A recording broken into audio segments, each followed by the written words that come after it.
गौ माता को काटना अगर तुम्हारे मजहब में जायज है तो गौ माता को काटने वाले को काटना भी हमारे धर्म में जायज है। जय श्रीराम, जय शिवराय। तुम्ही बघितलेलं असेल की मागच्या 19 नोव्हेंबरला रात्री 12-12:30च्या दरम्यान आपल्या गौरक्षकांनी कामठीजवळ स्थित असलेल्या भिलगावमध्ये ताज सेलिब्रेशन लॉन ह्या नावाने जो ताजमहल सेलिब्रेशन लॉन म्हणून तिथे जो लॉन होता त्या लॉनमध्ये गौ माताची कत्तल केली जात होती आणि तो एक कत्तलखाना होता। तुम्ही फोटो व्हिडिओज बघितलेच असतील की त्यामध्ये मॅक्झिमम 5 ते 6 हजार गौमाताची कत्तल त्या ठिकाणी झालेली होती आणि त्याचे डिपार्टमेंट असे की गौमाताचे प्रत्येक अवयव वेगवेगळ्या डिपार्टमेंटमध्ये जसे गौमाताचे कान, गौमाताची शेपूट, गौमाताचे खूर, गौमाताची चमडी। आणि एक गोष्ट लक्षात घ्या की आपल्याला कोणतीही गोष्ट 2 रुपयांनी स्वस्त मिळेल या विचाराने आपण ह्या जिहाद्यांच्या ह्या लांडण्याच्या दुकानातून आपण खरेदी करतो आणि आपण अशा प्रकारे आपण आपल्या धर्माला आपणच बाटवत आहोत।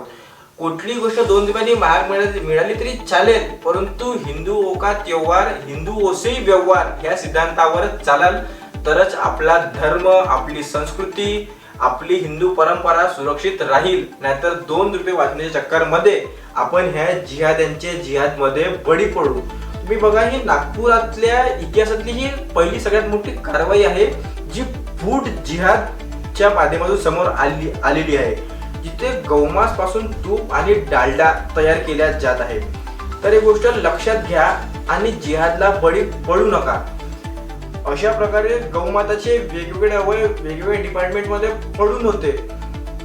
आणि एक तुम्ही गोष्ट त्या ठिकाणी बघितली असेल की त्या गौमांस पासून, गौमातेच्या चरबीपासून ते तूप आणि डालडा सारखे पदार्थ तयार करत होते। आपण जे दुसरी बाजू बघितली तर हिंदू धर्मामध्ये सत्यनारायणाच्या पूजेमध्ये किंवा आणखी इतर पूजेमध्ये रवा आणि डालड्याच्या प्रसादाचे एक विशेष महत्त्व आहे। विचार करा, एक धक्कादायक प्रकरण त्याच्यामध्ये हाच आहे की त्या प्रसादामध्ये आपण जो डालडा वापरतो त्या डालड्यामध्ये तो डालडा ज्या पदार्थापासून, ज्या घट्ट्यांपासून तयार झालेला आहे त्याच्यामध्ये गौमांस मिसळला गेलेला आहे।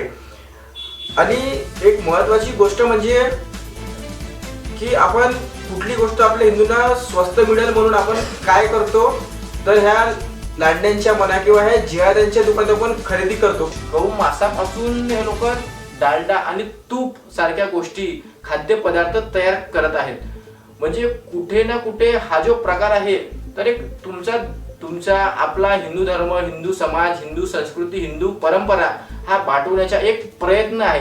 आणि हे आपण याला एक जिहाद, जसं जिहाद म्हणजे काय आहे, लँड जिहाद, लव जिहाद, फूड जिहाद। जसं लँड जिहाद म्हणजे हे लोक अतिक्रमण करतात, हळूहळू त्या जागेवर आपला कब्जा करून मस्जिद, मजार, दर्गा ज्या ज्या गोष्टी उभारता येतील ह्या कब्जा वक्फ बोर्डाच्या दाबात ठोकून त्या ठिकाणी लँड जिहाद करतात।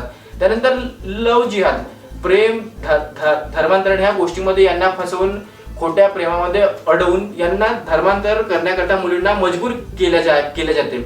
म्हणजे याच्याने काय होणार, ज्या हिंदू महिला आहेत, ज्या हिंदू स्त्रिया आहेत ह्या जर यांच्या मजहबमध्ये कन्वर्ट होतील तर यांची जे जमात आहे, यांची जे कोम आहे ते कुठे ना कुठे वाढत जाईल। हा झाला लव जिहादच्या प्रकारे। त्यानंतर फूड जिहाद म्हणजे ज्या गोष्टीच्या, ज्या पदार्थांच्या ज्या ठिकाणी निषेध आहे अशा पदार्थांना लागू करणं